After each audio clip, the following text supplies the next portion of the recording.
os primeiros números que aparecem é 70 vezes 7, que qualquer aluno do primeiro ano ou do segundo já sabe quanto é que é 70 vezes 7. 7 vezes 7? Ainda não começaram as aulas, coitados. 49.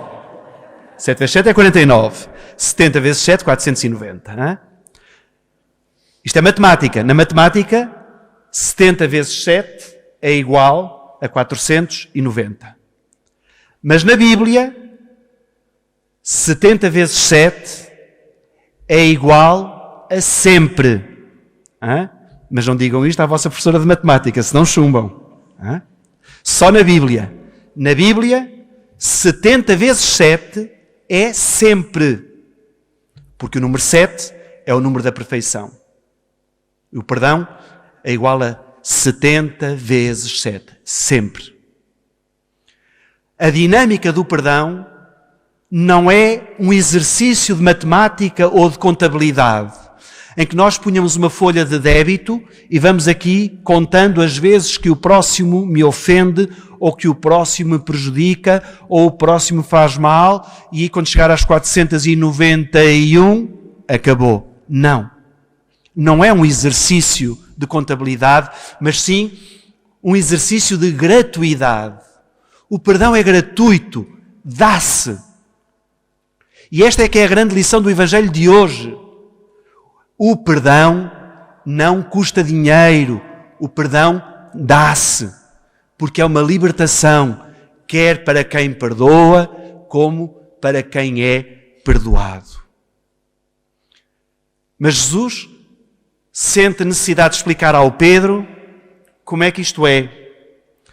Porque o perdão fácil é este perdão vertical, nós para Deus e Deus para nós, porque Deus perdoa sempre.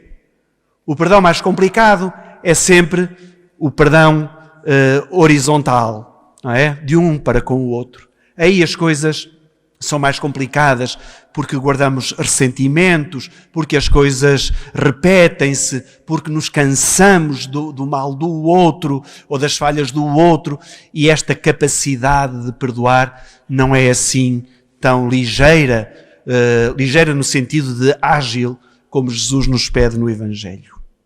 E esta parábola fala-nos de um servo, de um homem, que deve ao seu rei 10.000 talentos. 10.000 talentos, na época, valiam 174 toneladas de ouro.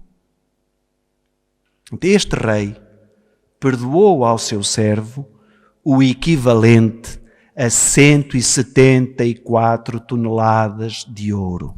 Hoje seria possível arranjá-las, no tempo de Jesus não. Alguns especialistas da Bíblia dizem que era o dinheiro que andava espalhado pelo Império Romano. Portanto, vejam a diferença entre o que este rei perdoa a este servo, 174 toneladas de ouro, e aquilo que aquele servo não é capaz de perdoar ao seu próximo, 100 denários. 100 denários. Equivaleria hoje a menos de... O trabalho do dia era um denário por dia. E um denário é 5,60 € nas contas de hoje. Portanto, 100 denários, 560 €. Vejam bem, o rei perdoa o equivalente a 740 toneladas de ouro. E esse homem que foi perdoado dessa dívida não foi capaz de perdoar 560 € que o outro lhe devia. Mas lá está, não estamos a falar de contabilidade, estamos a falar de gratuidade. E este é o segundo grande ensinamento do Evangelho de hoje. O perdão vale mais do que 174 toneladas de ouro. O perdão vale mais do que isso.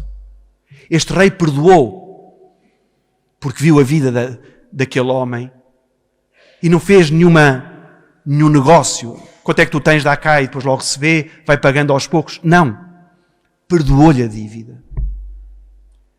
Esta história, que no tempo de Jesus as contas foram fáceis de fazer, porque muita gente até achou abissal a diferença entre o perdão de um e o perdão do outro. Obviamente que Jesus, quando fala sempre para um outro plano, para o plano das nossas relações com Deus e com o próximo. Por isso é que são os dois grandes mandamentos da lei cristã, o amor a Deus e o amor ao próximo. E o que esta parábola nos quer dizer é que este rei é Deus. E nós somos estes devedores. Cada um de nós deve a Deus tudo. 174 toneladas de ouro. É isso que nós devemos a Deus. E Deus perdoa-nos. E o que é que Deus nos espera de nós?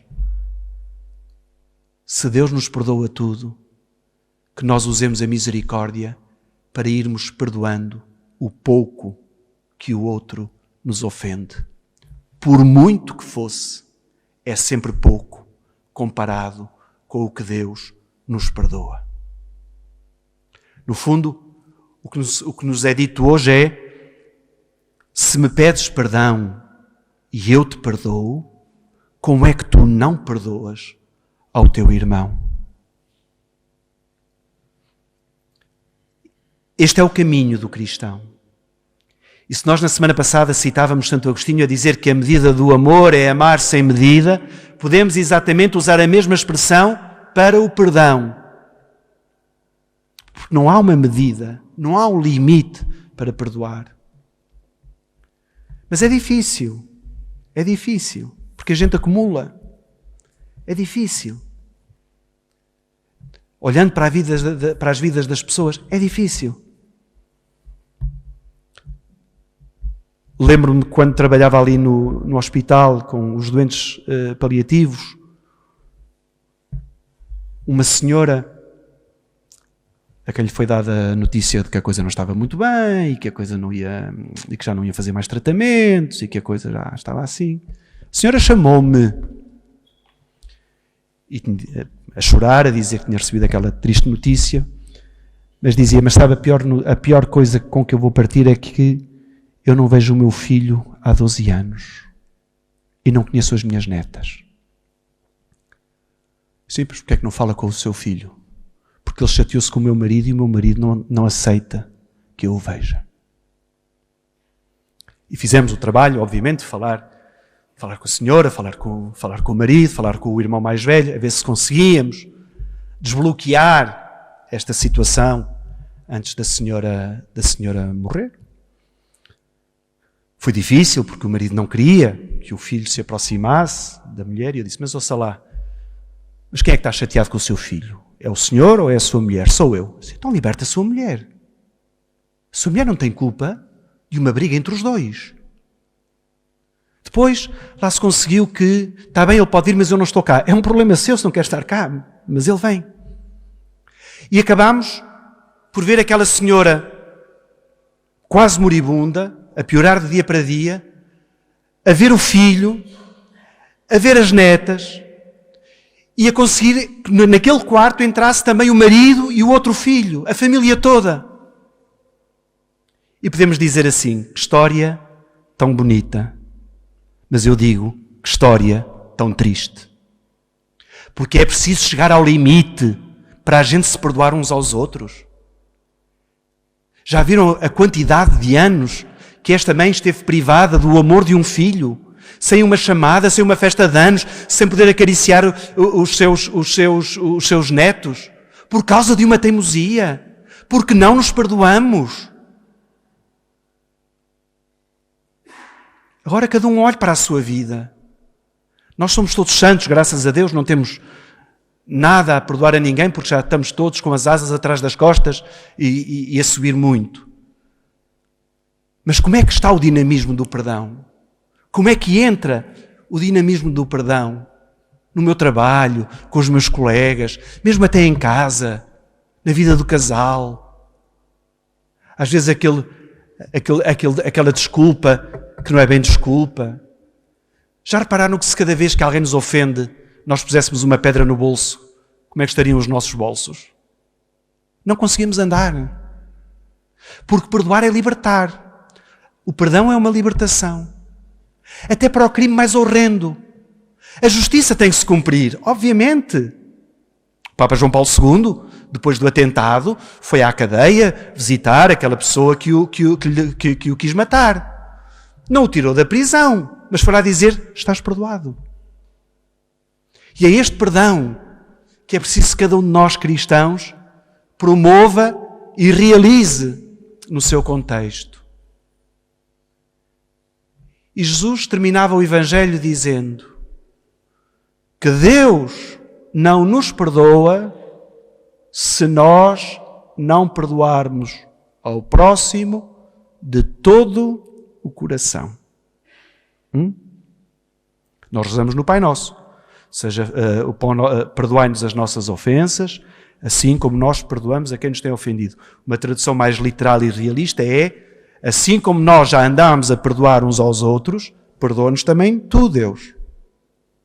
Ou então, para a gente acordar para a vida, pôr esta frase na negativa: não nos perdoes enquanto nós não perdoarmos aos nossos inimigos. Então nós vemos que o Pai Nosso anda um bocado atrapalhado, que o precisamos de rezar a sério e de o viver a sério. E por isso é que é preciso perdoar de coração. E o que é que significa perdoar de coração? Mas como é que é possível alguém mata alguém e eu tenho que perdoar de coração? Tens de perdoar de coração. E esquecer? Não.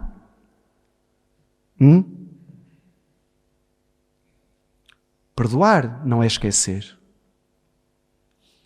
Porque, obviamente, a gente, quando é vítima do mal, fica cá a memória dele. Não é fácil apagar essa memória. Mas o que significa, olha, às vezes como as cicatrizes que nós temos, não é? Mostram uma grande dor que tivemos, mas não doem, já não doem. Está cá o registro, cortei-me. Portanto, por acaso tenho aqui uma. Cortei-me, mas não dói. E é isto que é o perdoar de coração. O mal que tu me fizeste, eu lembro-me dele, mas não dói. Não tem lugar no meu coração, não tem lugar na minha vida. E assim somos pessoas libertadas e capazes de libertar o outro. Não sou eu que digo que perdoar não significa esquecer. É o próprio Papa Francisco que o disse na última encíclica Fratelli Tutti, números 250 e 51, que eu vou ler para percebermos porque é que se diz agora, porque muita gente julgava que perdoar é esquecer, e o Papa diz não. Perdoar não implica o esquecimento. Ouçam. O perdão não implica esquecimento. Antes, mesmo que haja algo que de forma alguma pode ser negado, relativizado ou dissimulado, todavia podemos perdoar. Mesmo que haja algo que jamais deve ser tolerado, justificado ou desculpado, podemos perdoar.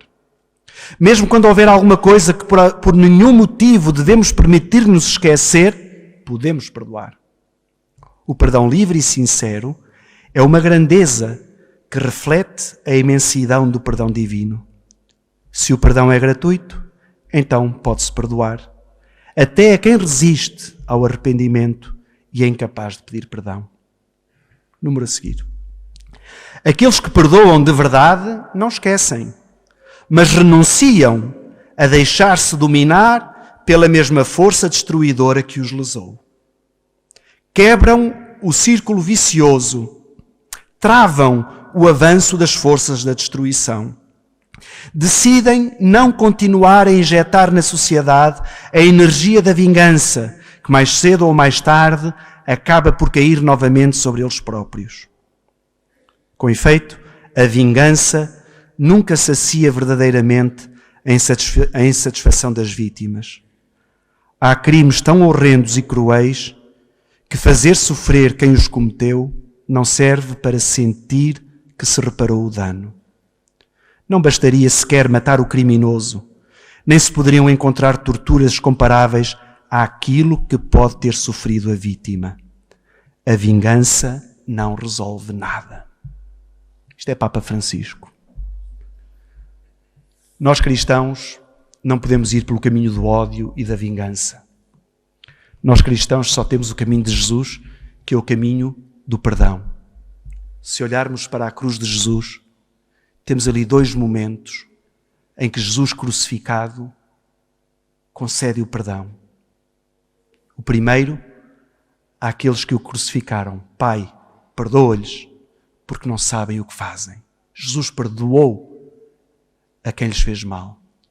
E depois, ao ladrão arrependido, Senhor, lembra-te de mim quando estiveres no teu reino. Hoje estarás comigo no paraíso.